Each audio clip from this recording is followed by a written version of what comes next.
लोग देखते हैं एच आई एच वी और थीटा में संबंध है। तो मान लो किसी स्थान पर पृथ्वी के चुंबकीय क्षेत्र की संपूर्ण तीव्रता, जिसे क्या कहते हैं, परिणामी तीव्रता कहते हैं, आई है और क्षैतिज तीव्रता एच है। ऊर्ध्वाधर तीव्रता वी तथा नमन कोण का मान क्या है, थीटा है। तो चित्र में देखिए, मान लो समतल ओ ए सी बी में है ना, किसी स्थान पर चुंबकीय आवेश को ये क्या है, प्रदर्शित करता है। तब आई को क्या है, इस आई को दो भागों में विभाजित किया जा सकता है।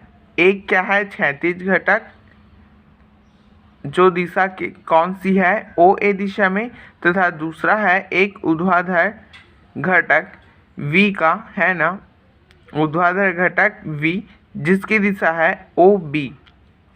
यहाँ हमने क्या है, परिणामी तीव्रता को दो भागों में विभाजित किया है। एक है क्षैतिज घटक जिसकी दिशा है ओ ए जो है h, और दूसरा है ऊर्ध्वाधर घटक v, है ना। तो इस प्रकार से हमें दो लंबवत घटक प्राप्त होते हैं। तो क्षैतिज घटक को हम लोग डिवाइड करेंगे, क्या आ जाएगा, क्षैतिज घटक आई कॉस थीटा आएगा। पाइथागोरस प्रमेय से यहाँ लगाएंगे तो क्या आ जाएगा, आई का ओ ए दिशा में घटक, आई का ओ ए दिशा में घटक आ जाएगा h is equal to I cos theta, जहाँ पे थीटा का मान ये वाला एंगल है, आई का h के साथ बनने वाला कोण क्या है, थीटा है। ठीक, इसी प्रकार आई का ओ बी दिशा में घटक, ओ बी दिशा में घटक आ जाएगा v is equal to I sine theta. ये हो गया समीकरण नंबर 1 और ये हो गया समीकरण नंबर 2। अब देखते हैं समीकरण 2 में समीकरण 1 को भाग देने पर, तो हम लोग यहाँ लिखेंगे समीकरण 2 में समीकरण 1 को भाग देने पर आ जाएगा हमारे पास समीकरण 2 क्या है, v is equal to I sine theta upon समीकरण 1 क्या है, h is equal to I cos theta. I से आई क्या हो जाएगा, कैंसिल आउट हो जाएगा। तो हमारे पास आ जाएगा sine theta upon cos theta का वैल्यू कितना होता है, टेन थीटा। तो tan theta is equal to आ जाएगा v अपान h, है ना। ये आ गया हमारा समीकरण नंबर 3। अब देखिए समीकरण 1 और समीकरण 2 को वर्ग करके जोड़ने पर, समीकरण 1 व 2 को वर्ग करके जोड़ने पर, तो समीकरण 1 और 2 को वर्ग करेंगे तो ये आ जाएगा, दायां देखिए ये हो जाएगा h का वर्ग धन i का वर्ग, h का वर्ग धन v का वर्ग हो जाएगा, इज इक्वल टू आ जाएगा I square cos square theta plus I square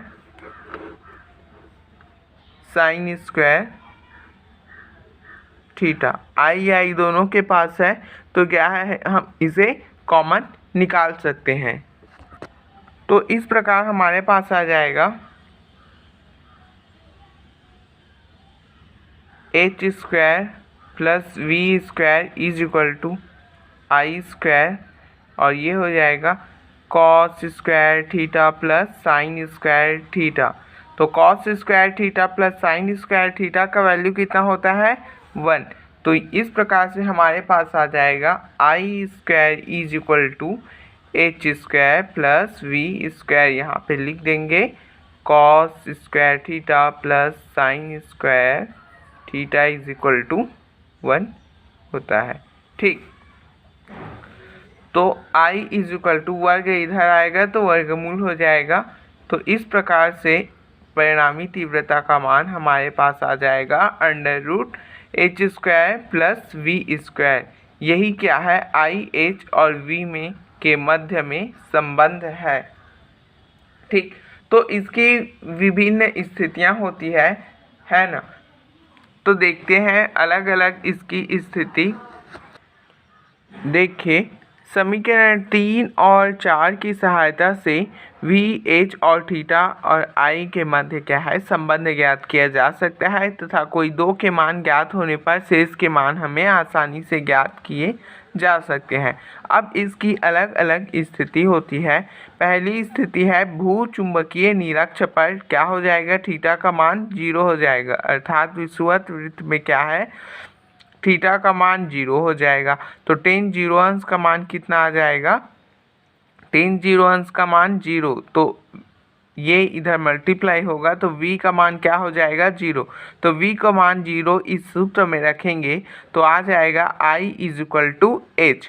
तो इस प्रकार हमारी भूचुंबकीय निरक्ष पर पृथ्वी की चुंबकीय क्षेत्र की जो संपूर्ण तीव्रता होगी वह पृथ्वी के क्षैतिज तीव्रता के बराबर होगी।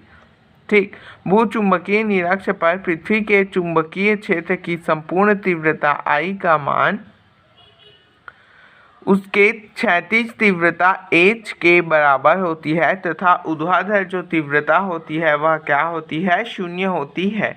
इसी प्रकार यह जो है थीटा का मान 90 हो, अर्थात वह क्या है, चुंबकीय सुई भूचुंबकीय ध्रुवों पर है ना। भूचुंबकीय ध्रुवों पर थीटा का मान क्या हो जाएगा, 90 हो जाएगा। अतः समीकरण में tan 90 का मान रखने पर इन्फिनिटी जो tan 90 is equal to infinity, तो इसमें क्या हो जाएगा 1/0, तो h इज इक्वल टू 0 आ जाएगा। तो इस स्थिति में I is equal to V हो जाएगा, क्योंकि h का मान 0 रखेंगे इस सूत्र में, तो यहाँ पे क्या आएगा, I is equal to V। तो इस प्रकार भूचुंबकीय ध्रुवों पर पृथ्वी की जो संपूर्ण तीव्रता है I वह क्या है, ऊर्ध्वाधर तीव्रता के बराबर होती है और जो क्षैतिज तीव्रता H है उसका मान 0 होता है। अब तीसरी स्थिति देखते हैं। तीसरी स्थिति आती है यदि थीटा का मान क्या है 45 डिग्री हो, तो इस स्थिति में क्या हो जाएगा, tan 45 का वैल्यू 1 आता है, तो V is equal to H।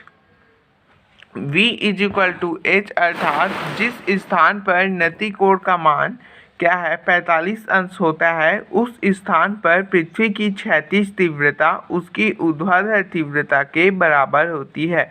उस स्थान पर क्या है, पृथ्वी की क्षैतिज तीव्रता H उसके ऊर्ध्वाधर तीव्रता V के बराबर होती है। इस प्रकार से हमने 3 अलग अलग स्थितियों के बारे में जाना है। ठीक, अब देखते हैं नति कोण का माप कैसे किया जाता है ना।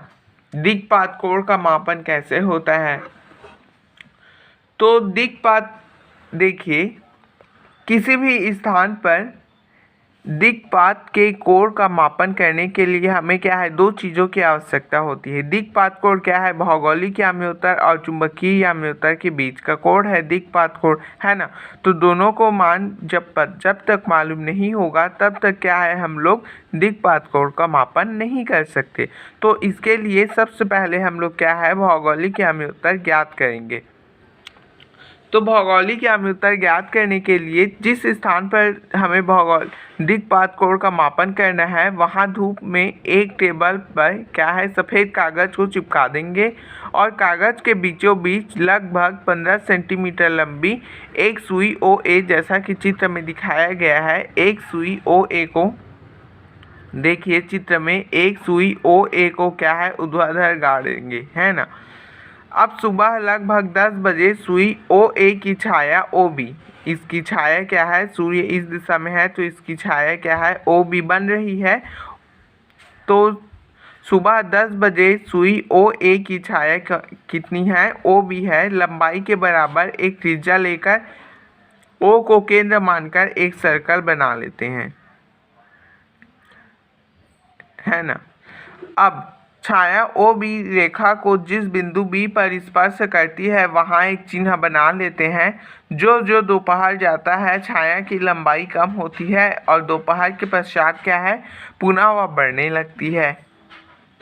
लगभग 2 बजे जो ये सुई ओ ए है उसकी छाया कितनी हो जाती है, ओ सी बिंदु पर आती है ना, सी बिंदु पर स्पर्श करती है। उस बिंदु सी पर भी चिन्ह बना लेते हैं। अब कोड बी ओ सी को क्या है, समद्विभाजित करते हैं। समद्विभाजित करती हुई देखिए ये कोड बी ओ सी को समद्विभाजित करती हुई एक रेखा हम लोग ओ डी खींचे हैं। तो कोड बी ओ सी को समद्विभाजित करती हुई एक रेखा ओ डी खींचते हैं जो भौगोलिक अक्ष को प्रदर्शित करती है और इससे ऊर्ध्वाधर जो गुजर रहा है रेखा ये वाला तल वह क्या है, भौगोलिक याम्योत्तर होगा। भौगोलिक अक्ष के ऊर्ध्वाधर गुजरने वाले तल को क्या है, भौगोलिक याम्योत्तर कहते हैं। तो इस प्रकार हम लोग क्या है, भौगोलिक याम्योत्तर की गणना कर लेंगे।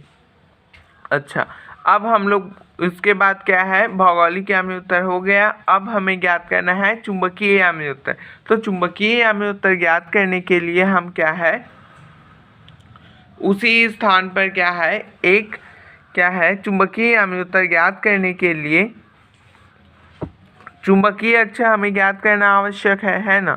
जैसे कि इसके लिए क्या है, हम लोग भौगोलिक अक्ष ज्ञात किए, तो चुंबकीय अक्ष ज्ञात करने के लिए हमें उस स्थान पर एक स्टैंड की सहायता से एक दंड चुंबक को क्या है, लटका देंगे और टेबल में लगभग 2 मिलीमीटर ऊपर रखेंगे।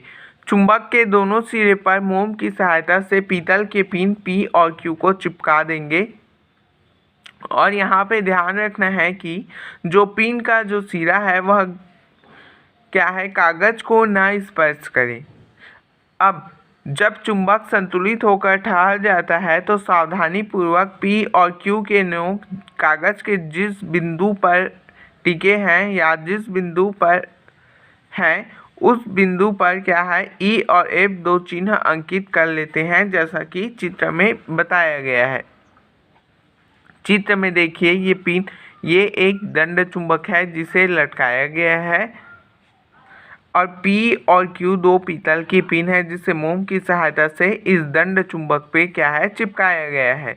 अब पहली पिन क्या है, दंड चुंबक क्या है, संतुलित अवस्था में होने पर P और Q के नीचे वाले बिंदु पर, मतलब ये वाला बिंदु कागज के तिल जिस तल के ऊपर में है वहाँ पे क्या है, निशान लगाएंगे। तो मान लीजिए पहली अवस्था में क्या है, यह E और F बिंदु पर है ना, दोनों नोक। अब क्या है, उसको चुंबक को क्या है, चुंबक को हटाकर EF को मिलाते हुई एक रेखा खींच लेते हैं। EF को मिलाते हुई एक रेखा खींचे। अब चुंबक को क्या है, पलट कर पुनः उसको संतुलित होने के लिए छोड़ देते हैं पहले की तरह। तो क्या है, पिन पुनः G और H दो बिंदु पर क्या है, स्पर्श करता है। ठीक, अब चुंबक देखिए पहले क्या है, एक दंड चुंबक की स्थिति में हम लोग पाठ्यांक लिए E और F है ना। अब क्या है, चुंबक को पलट कर उसी तरह पुनः पाठ्यांक लेते हैं तो वह जो पिन है P और Q वह क्या, कौन से बिंदु पर स्पर्श करता है, G और H। इसको भी मिला देंगे और दोनों के समद्विभाजित दो रेखा प्राप्त हो गया। एक क्या है, पहली स्थिति में E और F। अब और दूसरा क्या, जब चुंबक को फलक पलट कर प्रयोग किए तो दो बिंदु प्राप्त हुई G और H, दोनों को स्पर्श करती हुई एक रेखा खींच लेते हैं EF और GH। अब दोनों रेखाओं को समद्विभाजित करती हुई एक रेखा XY खींचते हैं जो क्या है, चुंबकीय अक्ष कहलाता है। इस चुंबक का क्या है, वह अक्ष कहलाता है।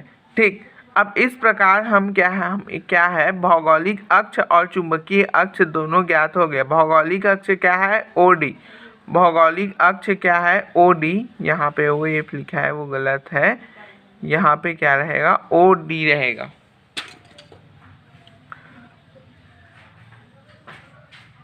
भौगोलिक अक्ष OD और GH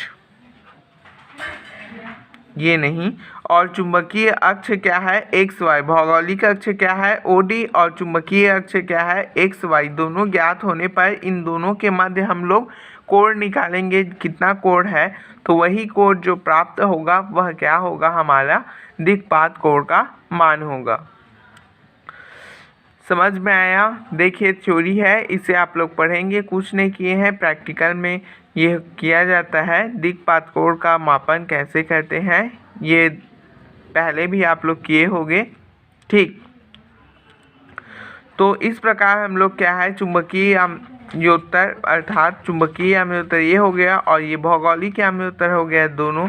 इसके लंबवत OD के लंबवत में जो तल है वह क्या हो जाएगा, ये हो जाएगा भौगोलिक आम्योत्तर, और XY के लंबवत जो तल बना है ऐसे क्षैतिज में वह क्या हो जाएगा चुंबकीय आम्योत्तर। तो दोनों के बीच जो कोण बनेगा वह क्या हो जाएगा हमारा दिक्पात कोण। इस तरह से हमने दिक्पात कोण का मापन कैसे करते हैं इसे जान लिया है। तो आज के लिए बस इतना ही, धन्यवाद।